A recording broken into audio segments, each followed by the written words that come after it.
इस स्टोरी को देखते हैं और इसको ग्रामेटिकली एनालाइज करते हैं, ग्रामर के स्ट्रक्चर्स को इजीली समझते हैं और इंग्लिश रीडिंग और अंडरस्टैंडिंग स्किल्स को इम्प्रूव करते हैं।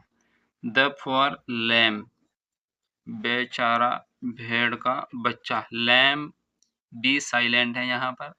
लैम कहते हैं भेड़ के बच्चे को, मैना को। One day a hungry wolf was passing by a stream. One day एक दिन a hungry wolf एक भूखा भेड़िया was passing गुजर रहा था। ये हमारा पास्ट कंटिन्यूअस टेंस है। by stream एक नदी के पास से। स्ट्रीम नदी को बोलते हैं, रिवर भी बोलते हैं। नदी के पास यानी झरने के पास से, नदी के पास से। ही सो उसने देखा, ये हमारा सिंपल पास्ट सेंटेंस है। सी की सेकंड फॉर्म है सो। उसने देखा ए लैम्प एक भेड़ के बच्चे को, ड्रिंकिंग पीते हुए, वाटर पानी। हिज माउथ वाटर्ड उसके मुंह में वाटर्ड पानी आ गया, भेड़िए के मुंह में पानी आ गया उसको देखकर। एंड ही डिसाइडेड और उसने फैसला किया, टू ईट इट उसने फैसला किया खाने का इसको। डिसाइडेड हमारा पार्ट सिंपल का सेंटेंस है। To eat to eat infinitive verb है। जब किसी वर्ब के फर्स्ट फॉर्म से पहले टू लगा देते हैं तो इन्फिनेटिव वर्ब कहलाता है। सो इसलिए ही शाउटेड वह जोर से चिल्लाया, उसने जोर से चीखकर कहा, why are you mudding the water आप क्यों गदला कर रहे हो द वाटर पानी को। मडिंग यानी गदला करना, यह हमारा प्रेजेंट कंटिन्यूअस टेंस है। क्यों आप गदला कर रहे हो पानी को। आई एम ड्रिंकिंग वो पानी यानी जिसको आई एम ड्रिंकिंग मैं पी रहा हूँ। द लैम यानी के भेड़ के बच्चे ने रिप्लाइड जवाब दिया, how can I be doing that मैं ऐसा कैसे कर सकता हूँ।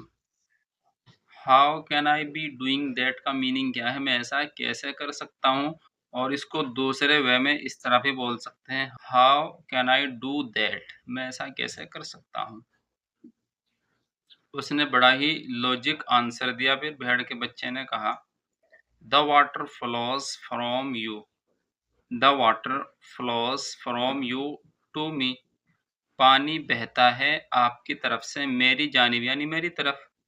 And not from me to you ना कि मेरी तरफ से तुम्हारी तरफ। The wolf knew the lamb was right भेड़िया जानता था, द लैम वॉज राइट कि भेड़ का बच्चा सही है, सही था, ठीक था, अपनी जगह पर राइट था। सो इसलिए ही पिक्ड अनदर इशू उसने उठाया दूसरा मसला, दूसरा मुद्दा। But how will you explain कैसे आप वजाहत करेंगे, योर बैड कंडक्ट अपने बुरे आप कैसे वजाहत करेंगे, एक्सप्लेन करेंगे अपने बुरे व्यवहार की, बुरे रवैये की। लास्ट ईयर पिछले साल की। I heard you calling me names openly मैंने सुना है आपको पुकारते हुए मुझे खुल्लम खुल्ला नामों से। टैकन अबैक हैरान हो गया, हैरान ज़दा रह गया भेड़ का बच्चा। द पुअर लैम सेड बेचारे भेड़ बच्चे ने जवाब दिया और कहा, I was born this year में इसी साल पैदा हुआ था। Oh the wolf again said भेड़िए ने दोबारा कहा। देन फिर तो it should have been your mother होना चाहिए था आपकी माँ को यानी आपकी माता को। शुड हैव बीन ये शुड हैव बीन एक मॉडल वर्ब है। हैव के बीन जब भी वर्ब की थर्ड फॉर्म आती है तो चाहिए था, चाहिए थी, इस तरह हम इसको ट्रांसलेट करते हैं। और बीन बी की थर्ड फॉर्म है यानी कि वर्ब है। बीन एक वर्ब है, थर्ड फॉर्म है वर्ब की। इसका मीनिंग है होना चाहिए था आपकी माँ को। द इनोसेंट लैम रिप्लाइड यानी मासूम भेड़ के बच्चे ने जवाब दिया, आई अपोलोजाइज फॉर हर मैं इसके लिए माफ़ी चाहता हूँ, माजरत करता हूँ। But the wolf was getting hungry, लेकिन भेड़िया भूखा हो रहा था, उसको भूख लग रही थी। सो इसलिए ही सेड, उसने कहा वेरी नाइस, बहुत अच्छा। You first commit a crime, आप पहले जुर्म कमिट करते हो, पहले एक जुर्म करते हो, एंड देन अपोलोजाइज, फिर माफी मांगते हो। पहले तो आप जुर्म करते हो, फिर माफी मांगते हो। Let me teach U A lesson, मैं सिखाता हूँ आपको एक सबक, यानी मुझे आपको सबक सिखाने दीजिए, मैं आपको सबक सिखाता हूँ। सेइंग दिस, ये कहकर ही पाउंस्ड, वो झपटा ऑन द लैम, भेड़ के बच्चे पर, एंड एट ही, और उसको खा गया।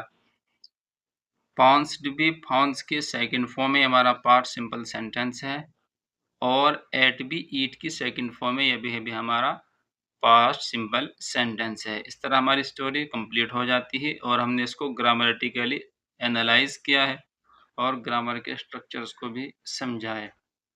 अगर हम इस तरह डेली रूटीन के साथ करते हैं तो बहुत जल्द हमारे जो ग्रामर कॉम्प्लिकेटेड स्ट्रक्चर्स हैं इम्प्रूव हो जाएंगे, और English speaking and reading skills भी बहुत जल्द इम्प्रूव हो जाएगी।